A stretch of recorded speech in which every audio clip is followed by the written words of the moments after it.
Buenos días chicos y chicas. El día de hoy vamos a trabajar sobre la civilización de Mesopotamia. Recuerden que en la clase pasada empezamos a plantear que a lo largo de estas civilizaciones pues ustedes van a poder tener los elementos necesarios para poder desarrollar esta guía de pique de CSRP, especialmente en lo que lo convoca su guía, que es esta relación entre el consumo de spa, que es el proyecto que ustedes tienen, y las distintas epidemias que se empezaron a desarrollar a lo largo de estos territorios. La clase anterior nosotros vimos una relación de cómo estas civilizaciones prehistóricas en la edad de los metales pues se pudieron empezar a generar procesos de desarrollo que pues al complejizarle ya podrían empezar a denominarse como sociedades con historia. Esta primera civilización que vamos a desarrollar pues va a ser una de las que permitiría pues este traspaso, esta continuidad entre momentos de prehistoria y momentos de historia.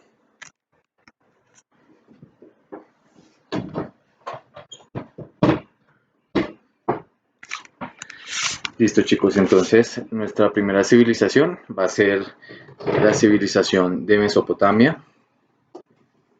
Esta civilización de Mesopotamia se va a desarrollar antes del tercer milenio antes de Cristo, o sea, hace 3000 años antes de Cristo. Se va a generar en medio de los ríos Tigris y Éufrates.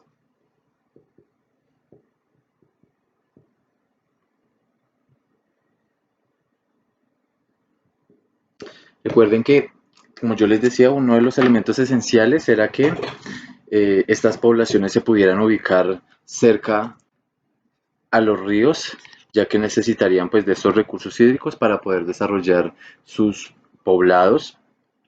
Esta Mesopotamia va a poder tener el privilegio de ser de las pocas civilizaciones que en el occidente de Asia pues se va a poder encontrar cerca de los ríos, porque en esta zona especialmente pues hay escasez de ríos y pues quien pueda poder estar cerca de ellos pues será un privilegio. Entonces esta civilización mesopotámica que se va a encontrar entre los ríos Tigris y Éufrates, desde el tercer milenio antes de Cristo, pues va a tener unas características. Por ejemplo, va a empezar a construir unas ciudades-estado.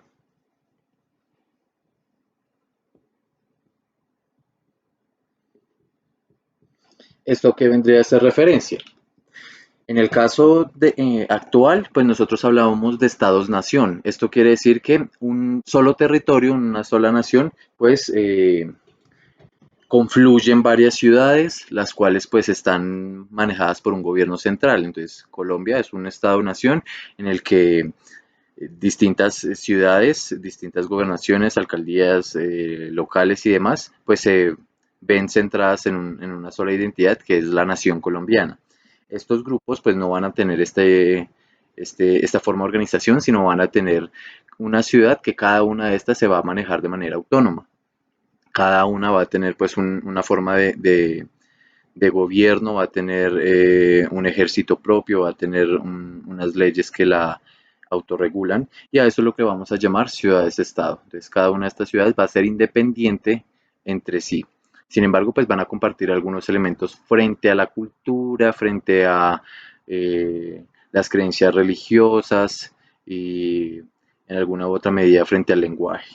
Entonces, de los aspectos más importantes que vamos a reconocer en la Mesopotamia antigua van a ser especialmente esos inventos que en la actualidad pues todavía nos acompañan.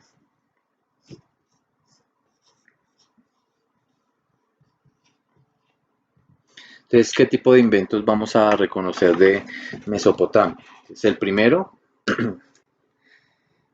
va a ser, obviamente, pues la formación de ciudades-estado como forma de gobierno, pero concretamente podríamos hablar de la rueda. Muchas civilizaciones no alcanzaron, inclusive después de que esta Mesopotamia ya haya existido, a poder desarrollar la rueda. Por ejemplo, las sociedades de América antes de la llegada de los españoles no conocían la rueda. Esto hacía que el llevar cargas el poder transportarse, el poder hacer intercambios comerciales, pues fuera mucho más difícil. Mientras que en esta Mesopotamia, pues se facilitó el transporte de personas, se facilitó la carga de elementos pesados, de distintos artefactos que se pudieran comerciar entre ciudades, lo que hizo que pues, de una u otra manera creciera económicamente y se pudiera conectar mucho más fácil las ciudades-estado que se encontraban en Mesopotamia. Otro de los aspectos fundamentales que vamos a tener en cuenta va a ser el calendario.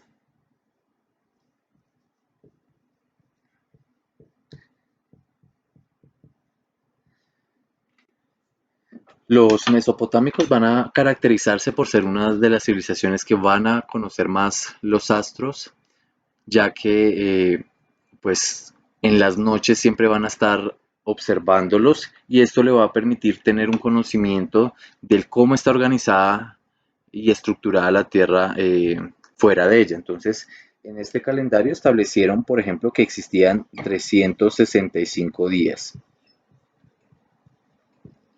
Nosotros en la actualidad sabemos que efectivamente son 365 días los que componen nuestra rotación de la Tierra. El único error que tuvo el pronóstico mesopotámico fue establecer que eran 365 días y no establecieron que hacían falta de pronto 6 horas. En la actualidad nosotros sabemos que existen 365 días más 6 horas.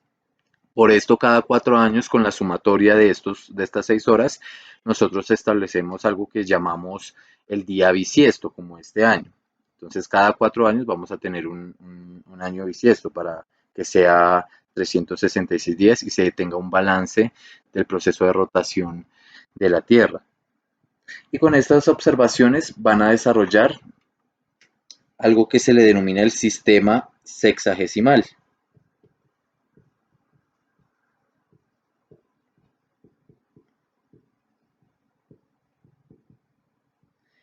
O va a ser la cuantificación por medio del 6.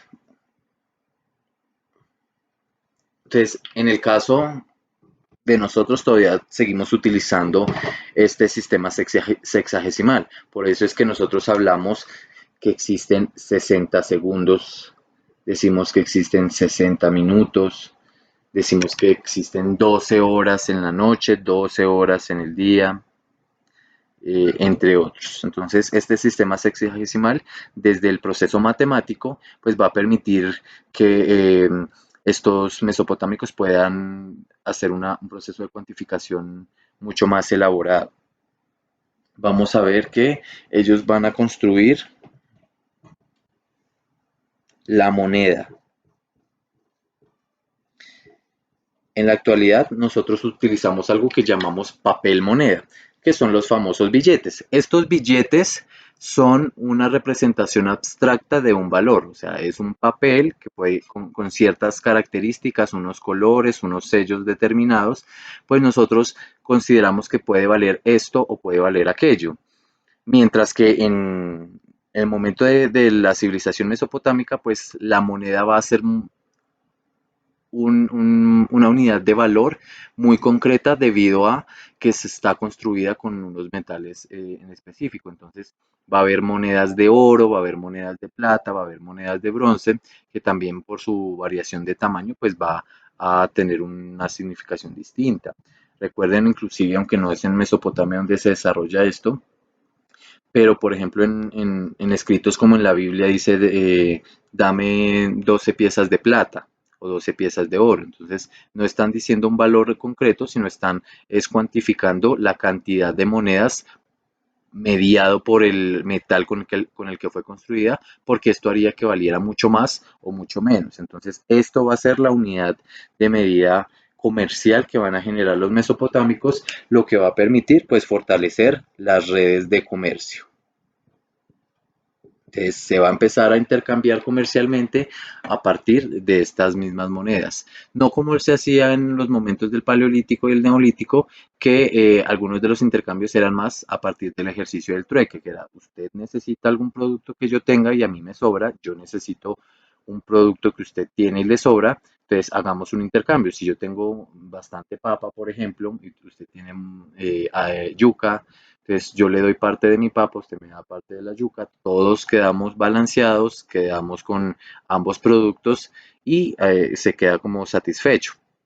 Entonces, en este momento, ya que se empiezan a establecer redes de comercio y a empezar a generar otro tipo de productos, pues se empieza a construir la moneda como elemento para la comercialización de estos productos y para este intercambio. Otro aspecto fundamental que vamos a mencionar de los inventos generados por la civilización mesopotámica va a ser, por ejemplo, el sello.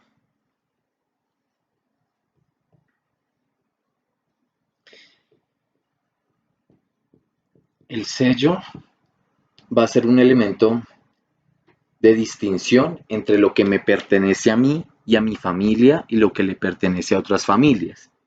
Entonces, en este caso, cada uno con unas herramientas de metal va a tener un sello particular que les va a permitir mostrar que esta vaca, que esta casa, que estos elementos que se encuentran dentro de la casa son de pertenencia de alguna familia y no de otra familia. Entonces, en este caso, gracias al sello es que se empieza a fortalecer el sentido de la propiedad privada. Digamos que antes no existía la idea de esto me pertenece a mí, esto es mío y de nadie más. Eh, Sin embargo, pues en el desarrollo de los metales a la civilización mesopotámica, como la gente está establecida en un solo lugar y cada vez está creciendo más estos pueblos, están llenándose de más personas, pues nace como esta necesidad de poder distinguir qué me pertenece a mí, qué le pertenece a otras personas.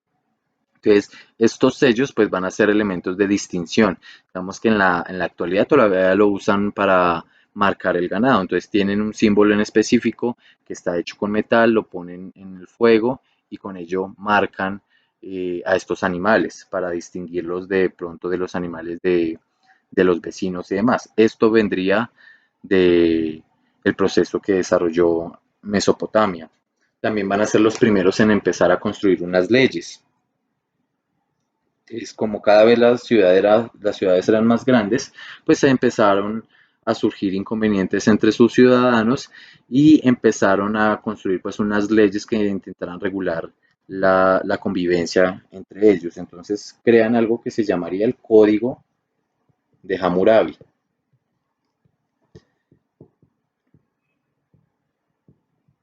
que va a venir a ser la primera forma de construcción de leyes y de normas en un territorio. Este código va a ser muy conocido por algo que en la actualidad decimos como el ojo por ojo y el diente por diente. Entonces, ¿esto qué viene a hacer?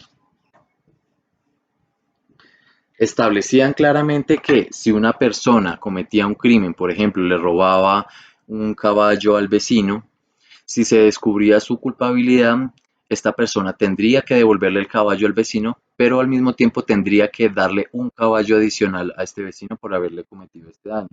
O si cometía un asesinato, entonces asesinaba a uno de los integrantes de una familia y se consideraba que esta persona había sido culpable, se comprobaba, pues esta familia iba a poder tener la posibilidad de acabar con la vida de uno de los integrantes de esa familia. La idea era que sintieran de pronto en carne propia lo que era perder eh, este objeto o perder esta vida para que pues la gente de una u otra forma no cometieran este tipo de crímenes. Entonces esto hacía que de una u otra manera la gente se pensara muy bien el momento de cometer un crimen y de violar la ley, porque sabía que si era descubierto, pues no solamente si era un producto, pues tenía que devolverlo y además tenía que pagar el doble de lo que valía este producto. Entonces esto regulaba un poco más el crimen en esta sociedad, en esta civilización de Mesopotamia.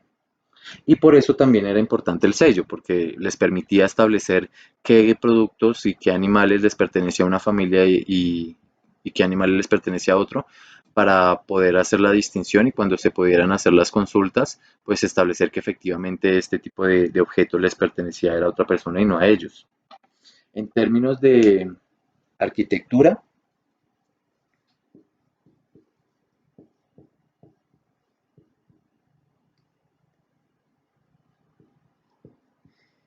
Ellos van a ser muy famosos por construir lo que nosotros llamamos el arco romano, pero es de Mesopotamia, y son estas construcciones que van a tener este tipo de arco. Entonces, este arco va a ser formación arquitectónica de Mesopotamia, el cual va a ser implementado pues en la formación de las ventanas, las puertas y demás de las viviendas y de otro tipo de construcciones que van a realizar en Mesopotamia. Van a caracterizarse especialmente por ser una de las primeras civilizaciones que pasan a empezar a construir historia. Recuerden que se empieza a construir historia es a partir de la escritura. Pero ellos en un primer momento van a tener un tipo de escritura que nosotros llamamos pictogramas, que estos pictogramas van a representar unos símbolos concretos.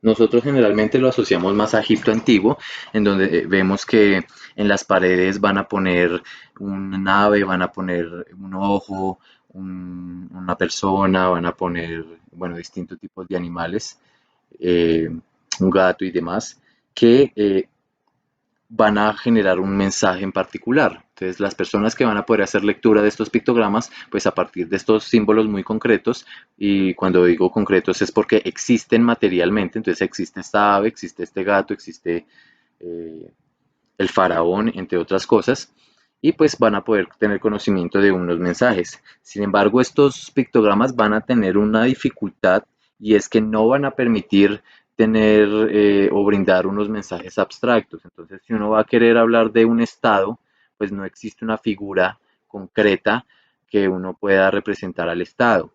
Si uno va a hablar de un enfrentamiento, pues digamos que más allá de los símbolos de la guerra, pues necesitaban de pronto tener unos mensajes más elaborados para poderse comunicar entre integrantes del ejército. Entonces, a partir de las mismas necesidades, se dieron cuenta pues que este tipo de escritura pictográfico pues no les servía para enviar otro tipo de mensajes. Entonces empezaron a construir símbolos abstractos, que es lo que nosotros llamamos como escritura cuneiforme. Esta escritura cuneiforme va a tener símbolos, pero van a ser símbolos abstractos. Entonces, recuerden como yo les decía en la clase pasada, si nosotros utilizamos este tipo de letras que nosotros los llamamos, pues en la vida real no van a representar nada, o sea, no hay un objeto concreto que sea una A, no hay un objeto concreto que sea una P. Pero como son unos símbolos abstractos, cuando nosotros los unimos y construimos ciertos mensajes, pues podemos tener idea de qué es lo que se quiere decir.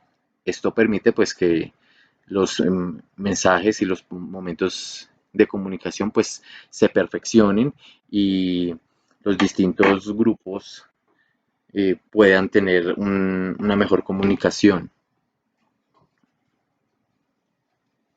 Este proceso de escritura inicialmente lo van a desarrollar por medio de tablas de barro. Recuerden que cuando uno utiliza pues estas tablas de barro o tablas de arcilla, lo que hace es escribir en ellas, esperar a que se sequen y allí ya quedaría este mensaje para poder ser transportado así sea a grandes distancias. Entonces puede que ellos no hayan empezado a escribir en papiros o en hojas, pero sus primeros elementos de escritura van a desarrollarse en este tipo de tablillas. Ya frente al proyecto, pues vamos a ver que otro tipo de inventos o de transformaciones que empezaron a generar los mesopotámicos va a estar relacionado también hacia el consumo de spa y pues va a estar en relación a las epidemias que allí se generan. Entonces, por ejemplo, los mesopotámicos van a ser los primeros que van a empezar a hacer divisiones dentro de la casa. Cada casa antes era un espacio bastante grande donde no habían divisiones, o sea, no era como esta parte va a ser para las visitas, este va a ser un cuarto, esto va a ser la cocina, no, era un solo cuarto donde se reunía todo lo que la vivienda necesitaba. Entonces, estos mesopotámicos van a empezar a hacer estas diferenciaciones en los espacios del hogar y van a empezar a crear espacios establecidos para temas muy concretos. Por eso van a ser los primeros en fundar los bares. Estos bares, pues cada vez que las personas cumplían labores, sus jornadas laborales pues bastante pesadas de la semana, pues estos hombres, y van a ser especialmente los hombres los que van a acudir a él, van a ir allí para, digamos, perder la conciencia, para estar alegres, para eh, pues dejar de pensar en el trabajo, de pronto de las dificultades que existieran y simplemente centrarse en este espacio para ser feliz, para estar de pronto con amigos y a esto lo van a pues los llamaríamos nosotros los bares. Y allí que van a consumir, entonces van a consumir cerveza, entonces estos mesopotámicos van a ser los fundadores de la cerveza porque en su territorio se va a poder cultivar la cebada que es base para la cerveza. Entonces, eh, con esto pues van a empezar a generar la cerveza. También van a consumir en estos bares opio y van a consumir marihuana. Para ellos era algo muy normal porque tanto la cebada era producida por la naturaleza para crear la cerveza y el opio y la marihuana también eran eh, plantas. Entonces, digamos que no existía esa idea de la droga, sino que creían que esta planta pues hacía que de una u otra forma la gente pudiera relajarse, pudiera estar de pronto un poco más contenta y se consumía específicamente en los bares. No había consumo de marihuana, de opio ni de cerveza en ningún lugar que no fueran los bares. O sea, eso no se consumía en las calles, no se consumía en las viviendas. Era un espacio, era un consumo exclusivo para los bares. Entonces, este proceso de diversión pues se iba a generar allí. Y la marihuana y el opio se va a consumir también en el momento de hacer rituales religiosos, ya que como se hacía una pérdida de la conciencia, eh, pues esto permitía que ellos sintieran de una u otra forma una conexión más fuerte con sus diferentes deidades. Entonces solamente se va a consumir para estos dos momentos. Y en estos mismos bares es donde van a hacer también la prostitución.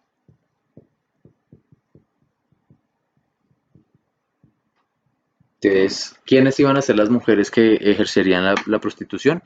Las mujeres que van a ejercerlas las, serán aquellas que quedaron sin esposo. Entonces, casi siempre el esposo se encargaría en Mesopotamia mm, de llevar ese sustento al hogar, mientras que las mujeres pues se encargaban un poco del tema de la vivienda y otro tipo de oficios, de ser artesanas o de ser algunas a veces comerciantes. Pero cuando estas mujeres no sabían utilizar estos oficios y su esposo moría y ya no tendría esa persona que pudiera sostenerlas, acudían a la prostitución. Entonces iban a estos bares específicamente a hacer ejercicio de la prostitución y digamos que era muy normalizado el ejercicio. Lo mismo va a haber otro tipo de trabajadoras sexuales que van a ser, por así decirlo, profesionales, porque van a ser mujeres estudiadas, van a ser mujeres que van a saber leer, que van a saber escribir este tipo de escritura, pero mmm, ellas no se irían a los bares con la gente del común, sino se iban a los palacios donde se encontraban los sacerdotes. Tengan presente que cuando hago referencia a sacerdotes, no son los sacerdotes católicos, sino son estas personas que se encargan de los rituales religiosos y de los medicamentos naturales que en la época existían. Frente a las epidemias,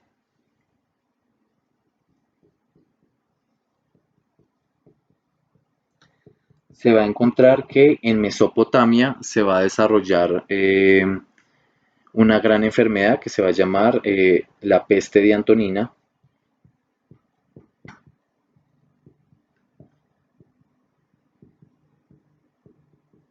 Esta peste de Antonina, pues va a ser lo que nosotros conocemos como la varicela, cosa que no había dado en este momento. Esta peste de Antonina no solo se dio en Mesopotamia, surge allí y empieza a trasladarse a otros territorios e inclusive llegó a Roma. Lo que se conoce es que aproximadamente por día entre Mesopotamia, Roma y otros territorios se contagiaban casi 2.000 personas. Esta enfermedad va a durar casi 7 años, algunos momentos pues va a estar más presente que en otros años, pero el 20% de las personas que les daría esta peste de Antonina morirían a causa de varicela. El otro 80% que les dio esta enfermedad eh, generaría los anticuerpos necesarios para poder sobrevivir y que a la siguiente generación, pues si le daba varicela, no fuera algo mortal. En esta peste de Antonina, entre el territorio de Mesopotamia, de Roma y de otros, pues se estableció que murieron aproximadamente 5 millones de personas en estos 7 años, lo que para la población de ese momento pues era bastante, porque no estábamos sobrepoblados como lo podríamos decir en la actualidad. Entonces sí era un golpe muy duro a la demografía que existía en el mundo antiguo. Pues esto va a ser, recuerden, lo fundamental para que ustedes puedan empezar a hacer estos contrastes en la guía de PIC y de CSRP, y cuando terminemos de ver las distintas civilizaciones, vamos a enviar este punto específico de la guía para poderlos revisar. ¿Listo, chicos? Entonces nos vemos la próxima semana. Hasta luego.